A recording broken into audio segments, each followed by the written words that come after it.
व्यास जी ने भागवत जी में 12 स्कंद, 335 अध्याय और 18,000 श्लोकों का निर्माण किया। व्यास जी ने लिखा, सुखदेव जी ने बोला और राजा परीक्षित जी ने सुना। उसका नाम है भागवत। और ये भागवत परमहंस संहिता है, इसको संहिता कहते हैं। जिस किताब का एक एक अक्षर मंत्र हो उसका नाम है संहिता। इसका हर शब्द मंत्र है मेरे भाई बहन।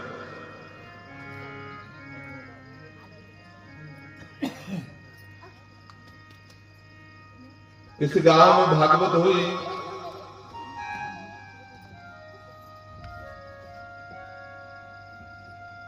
तो माताएं बहनें तो सुनने बहुत आती है, पुरुष वर्ग जरा 1-2 दिन बाद आता है। और पुरुष वर्ग जरा समझदार है तो पहले 2 दिन देखते हैं कि कैसी भागवत होती है, उसके बाद फिर कहीं फुर्सत मिलेगी तो सुनने जाएंगे।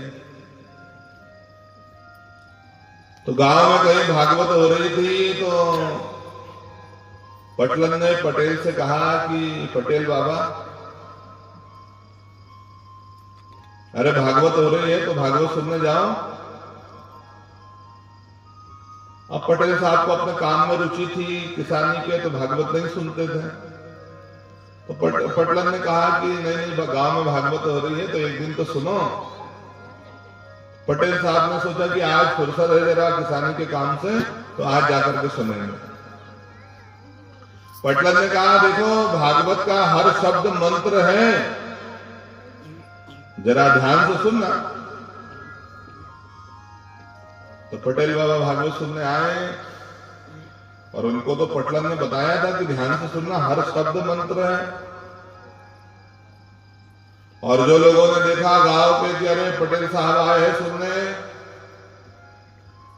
तो कोई दरवाजे पे खड़ा था पंडाल के, तो लोगों ने उनका स्वागत किया, आइए आइए आइए। अब जिसका भागवत रहे वो तो लोगों का स्वागत करता ही है। तो पटेल का स्वागत किया, आइए आइए आइए।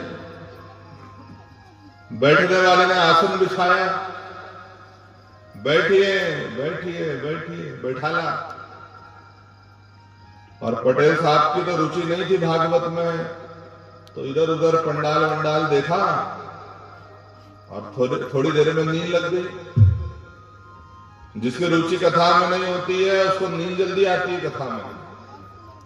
और पहले दिन तो जरा शोभा यात्रा में काम में लोग थक जाते हैं, आज दिन भर का काम जरा व्यस्तता वाला था, तो पहले दिन भी थकान के कारण नींद आती है। तो पटेल साहब ने रुचि नहीं थी भागवत में, इधर उधर देखा, पटेल साहब को नींद आ गई, आरती हो गई, सब लोग अपने घर चले गए और पटेल बाबा झोंका खाते बैठे। एक आदमी रुका जिसका आसन था, जिसने अपना आसन दिया था बैठने को, वो रुका। और जब जोर का झोंका आया तो नींद खुली, आंख खोल के देखा, अरे सब चले गए। तो जिसका आसन था उसने हाथ जोड़ के बोला, जाइए आप भी जाइए। घर गया तो पटलन ने पूछा, कैसी लगी भागवत? तो पटेल बाबा बोला, भागवत तो बहुत अच्छी थी मगर उसमें 3 ही शब्द थे। जब मैं गया तो लोगों ने कहा आइए। एक व्यक्ति ने आसन दिया, बैठिए, और भागवत तो हो गई। तो एक ने कहा जाइए। अब पटलन को लगा कि हो सकता है कुछ गड़बड़ हो गई होगी भागवत सुनने में। अब भाई कामी व्यक्ति है, कामी व्यक्ति के पीछे बहुत सारा काम होता है। तो पटलन ने कहा कि देखो महाराज, ये 3 ही शब्द को मंत्र समझ के इसका जाप करना, ये 3 ही मंत्र है। और पटेल बाबा को लगा कि हो सकता है यही भागवत होगी। तो पटेल बाबा जैसे स्नान करते नहाते हैं ना, तो कोई गंगे हर, नर्मदे हर, गोदावरी, कृष्णा, कावेरी, सरजू, ताप्ती। तो आइए एक लोटा पानी डाला, आइए बैठिए जाइए, आइए बैठिए जाइए। पूजा करता है, भगवान को टीका लगाता है, तो आइए बैठिए जाइए, आइए बैठिए जाइए, उसको लगा यही मंत्र है। और आज उसकी किस्मत से उसके घर चोर आया, और पटेल बाबा तो खटिया पर लेटा था, 2 मंजिल घर, उसमें दूसरी मंजिल पे कमरे में लेटा था। उसके कमरे में बड़ी तिजोरी, उसमें पैसा रखा था, और पटेल बाबा तो लेटे लेटे भी वही मंत्र का जाप कर रहा, आइए बैठिए जाइए।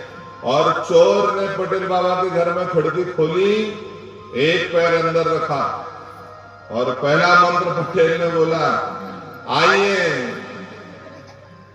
और जो चोर ने पैर रखा अंदर, और उसने पटेल ने बोला आइए। चोर तो चढ़ ही गया था घर के ऊपर, तो धीरे से दूसरा पैर भी अंदर डाला, तो पटेल बाबा ने दूसरा मंत्र बोला, बैठिए। और चोर को लगा कि पहचान लिया है पटेल ने,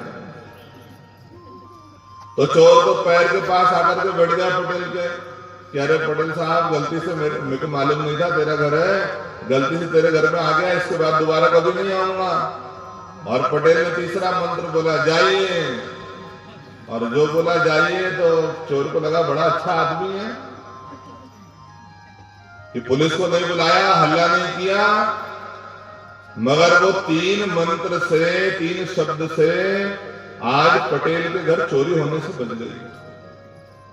तो इसलिए कहता हूं मेरे भाई बहन की जो भागवत है, ये परमहंस संहिता है, और इस भागवत का हर अक्षर मंत्र है। न जाने कौन सा शब्द तुम्हारा जीवन बदल देगा, कोई भरोसा नहीं।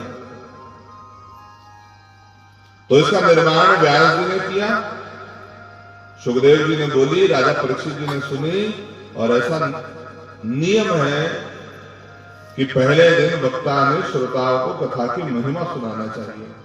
महिमा यानी महात्मा। क्या महात्मा है भागवत का, तो जरा सुनिए क्या महात्मा है भागवत का। भगवान स्वयं कह रहे हैं, पद्म पुराण में भगवान ने कहा, यत्र यत्र चतुर्वक्त्र श्रीमद्भागवतं लभे, गच्छाहं तत्र तत्राहं गौर्यथा सुतवत्सला। यत्र यत्र चतुर्वक्त्र है ब्रह्मा, जहां जहां भागवत की कथा हो रही है, मैं स्वयं वहां पर जा रहा हूं। और कैसे जाता हूं, तो भगवान बोले, गौर यथा सुतवत्सला, जैसे गाय का बछड़ा अपनी माँ के पीछे पीछे रमाता हुआ, दौड़ता हुआ, भागता हुआ जाता है, वैसे ही भागवत की पोथी के पीछे मैं स्वयं जा रहा हूं। और भगवान ने कहा, मत कथा वाचकम नित्यम, मत कथा श्रवणे रतम, मत कथा प्रीत मनसम, नाहम पक्षामि तम नरम। जो मेरी कथा बोलता है, जो मेरी कथा सुनता है, और जो मेरी कथा से प्रेम करता है, ऐसे व्यक्ति को मैं कभी छोड़ता नहीं हूं, मैं सदैव उसके साथ रहता हूं। तो पहली महिमा तो भगवान बता रहे हैं, और दूसरी महिमा सुनिए। भोले बाबा पार्वती मैया के साथ बैठ करके मृत्युलोक में भ्रमण करते प्रतिदिन। रोज शाम को भोले बाबा नंदी पर बैठ करके पार्वती मैया को लेकर के भ्रमण कर रहे हैं, और एक निर्जन स्थान भोले बाबा ने देखा। उस स्थान पर रुके, पार्वती मैया से कहा, पार्वती मैं जरा अभी आया। पार्वती मैया नंदी पर बैठी है, और भोले बाबा ने जाकर के एक निर्जन स्थान को प्रणाम किया, वहां की धूल अपने माथे पर लगाई। और पार्वती मैया ने पूछा, बाबा क्या ये काशी है? तो बोले नहीं नहीं पार्वती। क्या ये वृंदावन है? तो बोले नहीं नहीं पार्वती। कोई तीर्थ स्थान है, कोई देव स्थान है? तो भोले बाबा ने कहा नहीं नहीं पार्वती, यहां पर 1000 साल पहले भागवत हुई थी, इसलिए जिस स्थान पर भागवत हुई उस स्थान की मिट्टी को भोले बाबा माथे पर लगा रहे। आगे गए, एक स्थान और दिखा, भोले बाबा ने उसको भी प्रणाम किया और पार्वती मैया ने पूछा, बाबा क्या यहां भी 1000 साल पहले भागवत हुई थी? तो भोले बाबा बोले, नहीं नहीं पार्वती, यहां पर 1000 साल के बाद भागवत होने वाली है, इसलिए इस भूमि को प्रणाम कर रहा हूं। इतनी महिमा है मेरे भाई बहन, जिस भूमि पर 1000 साल पहले भागवत हुई है, जिस भूमि पर 1000 साल बाद भागवत होने वाली है, उस भूमि का इतना महत्व है। तो जरा विचार तो करो, जिस भूमि पर भागवत चालू है, जिस भूमि पर भागवत आज से चालू हो गई है, उसका क्या महत्व होगा। कहते जहां भागवत होती है वहां पर तीर्थ शरीर धारण करके आ जाते हैं, सब देवता कथा सुनने के लिए आते हैं। तो पहली महिमा भोले बाबा बता रहे हैं, दूसरी महिमा भगवान बता रहे हैं, और पद्म पुराण के 6 अध्यायों में भागवत की महिमा जरा ध्यान पूर्वक सुने। पहला श्लोक है भागवत जी का, जिनकी कथा हम सुन रहे हैं वो कैसे हैं, वो कौन है, उनका नाम क्या है, उनका परिचय क्या है। तो पहले श्लोक में, पहली महिमा में भगवान का परिचय कैसे है। भगवान सच्चिदानंद रूपाय विश्वपत्यादि हेतवे तापत्रय विनाशाय श्री कृष्णाय वयं नमः। भगवान कैसे हैं? सच्चिदानंद रूपाय।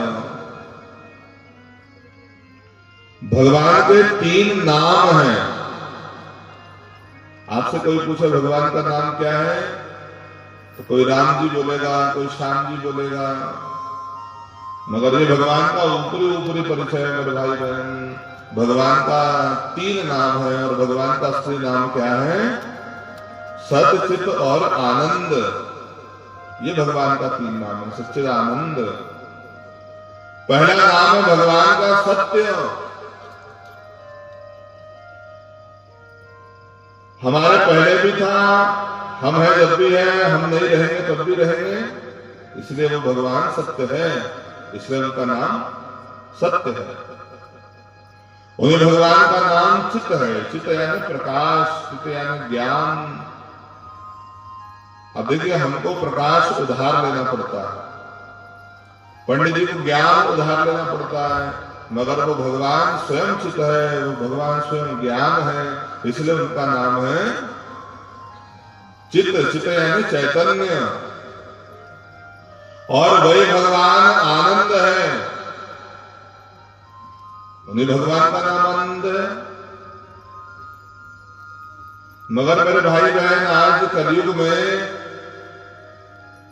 लोगों को सत्य से कोई लेना देना नहीं है क्या? पहले के लोग डरते थे, नहीं भैया किसी से अगर बोल दो कि कल तुमको झूठ बोलना है, तो लोग डरते थे कि क्या मैं कल झूठ बोलना है। और आज किसी को बोला कि तेरे कल सत्य बोलना है, तो उसको रात भर नींद नहीं आया कि क्या मैं कल सत्य बोलना है। तो भगवान सत्य रहे तो लोगों के काम के नहीं है। आज कलयुग में भगवान चित्त बने, चैतन्य बने, प्रकाश बने, ज्ञान बने, तो भी लोगों को कोई काम के नहीं है। मगर लोगों के मतलब के भगवान कब हुए? जब भगवान आनंद बने। क्योंकि हर जीव आनंद की तलाश में है। ये भगवान ने हमारे अंदर बाय डिफॉल्ट डाला है, क्योंकि हर व्यक्ति को आनंद की, सुख की तलाश है।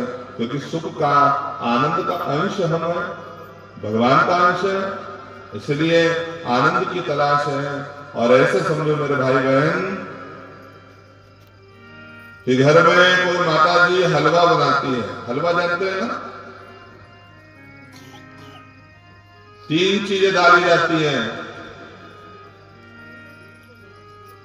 पहला घी डालते हैं, उसमें रवा या आटा डालते हैं, तीसरा शक्कर डालते हैं, और बाकी जो डालना तो डालो, नहीं डालना तो मत डालो, मगर तीन चीज तो डालना पड़ेगा। तो सत्य को घी मानो। जो भगवान में तीन गुण हैं, तो पहला भगवान सत्य है, तो भगवान घी को सत्य मानो। दूसरा चित यानी आटा, आटे को चित मानो। और तीसरा नाम है आनंद। अगर घी भी डाल दिया, आटा रवा भी डाल दिया और शक्कर नहीं डाली, तो बोले महाराज आनंद नहीं आएगा। तो तीसरा नाम है आनंद भगवान का। जब तक शक्कर नहीं डलेगी तब तक आनंद नहीं आने वाला है। और मेरे भाई बहन, ये आनंद दो प्रकार का है, जरा ध्यान पूर्वक सुनो। एक विषय आनंद है, एक ब्रह्मानंद है। थोड़ा गंभीर विषय है, आज पहला दिन है। तो ये जो भगवान का नाम आनंद है, वो आनंद दो प्रकार का है मेरे भाई बहन। जरा इस बात को ध्यान से समझना। पहला आनंद है विषय आनंद, विषयों से जो आ रहा है। विषय है ना, किसी को सोने में आनंद आता है, किसी को खाने में आनंद आता है, किसी को घूमने में आनंद आता है। सबका आनंद अलग अलग हो सकता है, विषय आनंद। और दूसरा है ब्रह्मानंद। ब्रह्मानंद है ना, ये जो भगवान का आनंद है, ये जो सत्संग का आनंद है, ये जो कथा का आनंद है, उसका नाम है ब्रह्मानंद। और गजब की बात यह है कि जो विषय आनंद है वो घटते क्रम में है, और जो भगवान का आनंद है वो बढ़ते क्रम में है। इसका उदाहरण, जो विषय आनंद है, खाने पीने का जो आनंद है, वो घटते क्रम में है। अब मान लो कि किसी को रसगुल्ला बड़ा पसंद है, बहुत दिन से रसगुल्ला खाया नहीं है,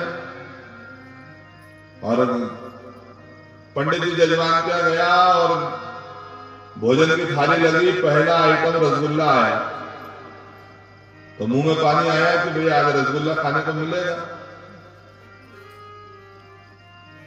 तो कितना खा सकते हैं? एक खाया, दो खाया, तीन खाया, चार खाया, उसके बाद बोले नहीं नहीं भैया अब नहीं खा सकते हैं।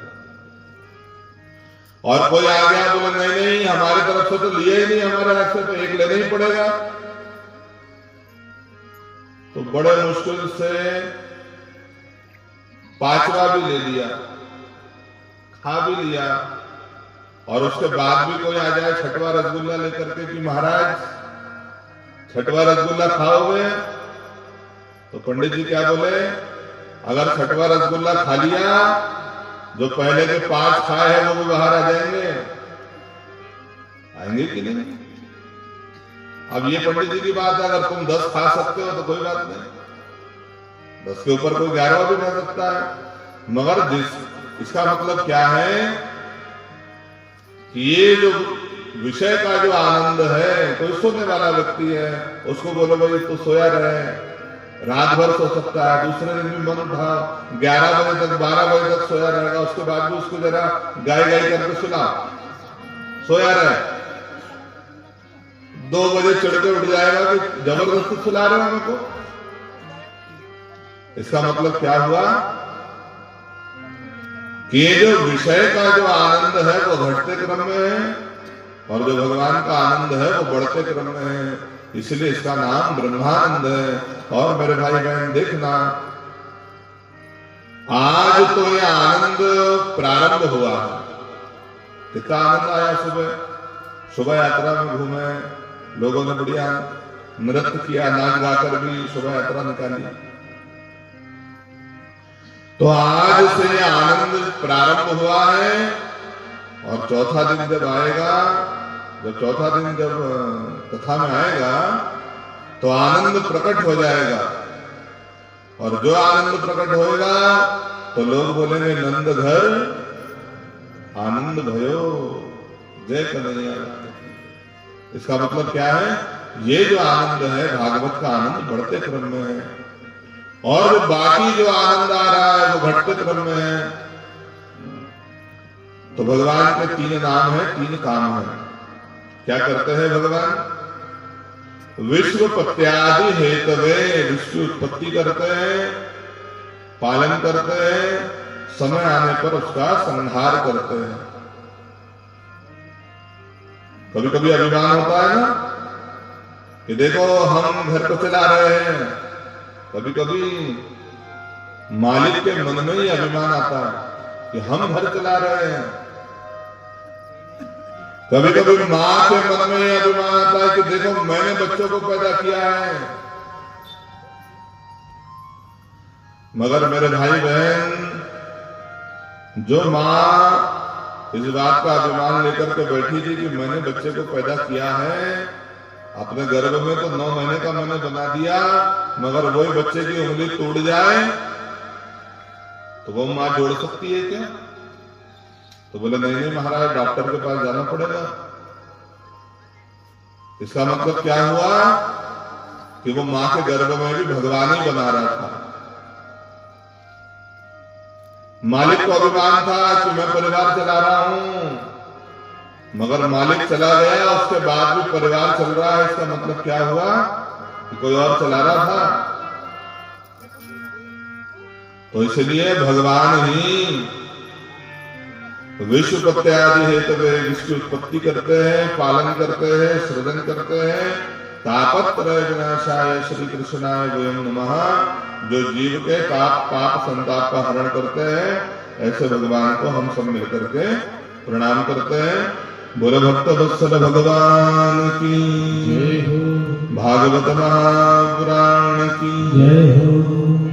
और कथा प्रारंभ हो रही नैमिषारण्य से। ये नैमिषारण्य तीर्थ में सौनकादि 88,000 महात्मा है। ब्रह्मा जी के पास गए, ब्रह्मन कोई ऐसी जगह बताइए जहां हमारा मन शांत हो जाए। और ब्रह्मा जी ने एक चक्र छोड़ा, वो चक्र जहां आकर के रुका, वही कथा प्रारंभ हुई। अब इसके पीछे का अर्थ समझिए। ब्रह्मा जी ने जो चक्र छोड़ा वो कोई साधारण चक्र नहीं है मेरे भाई बहन। कौन सा चक्र है? ब्रह्मा जी ने अपने मन को चक्र बना करके छोड़ा, और वो मन जहां पर शांत हुआ वहां भागवत प्रारंभ हुई। इसका मतलब क्या है कि जब तक कि तुम्हारा मन शांत नहीं होगा, कथा प्रारंभ नहीं हो सकती। क्योंकि ये कथा मन का विषय है। ये कथा किसको सुनाई जा रही है? शरीर सुनता है क्या? तो बोले नहीं नहीं महाराज, अगर शरीर सुनता होता तो नींद में, सपने में आवाज नहीं आती। तो कौन सुन रहा है? तो बोले मन सुन रहा है। तो इसलिए ये कथा मन का विषय है, और जब तक कि मन शांत नहीं होगा कथा सुननी जा सकती नहीं है। और नैमिषारण्य तीर्थ में 88,000 महात्मा इकट्ठा है। वहीं पर सूत जी महाराज आए। कौन है ये सूत? रोमहर्षण के पुत्र है सूत जी। ये सूत उनकी जाति है, जिसके पिताजी ब्राह्मण है, माताजी क्षत्रिय है, उसकी जाति है सूत। उग्रश्रवा इनका नाम है। रोमहर्षण के पुत्र है सूत जी। रोमहर्षण यानी ऐसी कथा बोलते हैं कि सुनने वाले के रोए रोए हर्षित हो जाते, इसलिए उनका नाम रोमहर्षण है। और उनके पुत्र है उग्रश्रवा। उग्रश्रवा यानी बहुत ऊंचा बोलते हैं। अब बताइए, सुनने वाला 88,000 महात्मा है, माइक की कोई व्यवस्था नहीं है, मगर सबके पास आवाज जा रही है। 88,000 लोगों को कथा सुना रहे हैं, तो इसलिए उनका नाम है उग्रश्रवा। और सौनकादि 88,000 ऋषियों ने प्रश्न किया, महाराज अज्ञान ध्यान विद्वंस कोटि सूर्य समप्रभा सुतथ्याहिस कथा सारम मम कर्ण रसायनम। महाराज कोई ऐसी कथा सुनाई जिससे हमारे कानों को अच्छा रस मिले, और केवल कथा नहीं, कथा का रस सुनाइए, कथा का सार सुनाइए। और यहां से कथा प्रारंभ हुई मेरे भाई बहन। हमारे यहां हर व्रत से कथा को जोड़ा, जरा समझना इस बात को। सत्यनारायण का व्रत होगा तो 5 अध्याय की कथा सुनना पड़ेगा, सुनते हो? 16 सोमवार का उपवास करोगे तो उसमें भी एक कथा है, एकादशी का व्रत करोगे तो उसमें भी एक कथा है, पूर्णिमा का उपवास करोगे उसमें भी कथा है। हर व्रत के, हर उपवास के साथ में कथा को जोड़ रहे हैं। क्यों जोड़ रहे हैं? क्योंकि कथा ही भगवान है। और जितना प्रेम कथा को सुनने से होता है, उतना प्रेम भगवान को देखने से भी शायद नहीं होगा। अब भगवान सामने आकर के खड़ा हो जाए, तुमने कभी उनके बारे में कथा नहीं सुनी हो, क्या करोगे? तो इसलिए कथा सुनाई जाती है कि कथा सुनो। तो ये सुन सुन करके जो प्रेम होगा, वो प्रेम कभी कभी भगवान के साथ रहने पर भी नहीं होता है। इसका एक उदाहरण है पुराने जमाने का विवाह। पहले जब विवाह होता था तो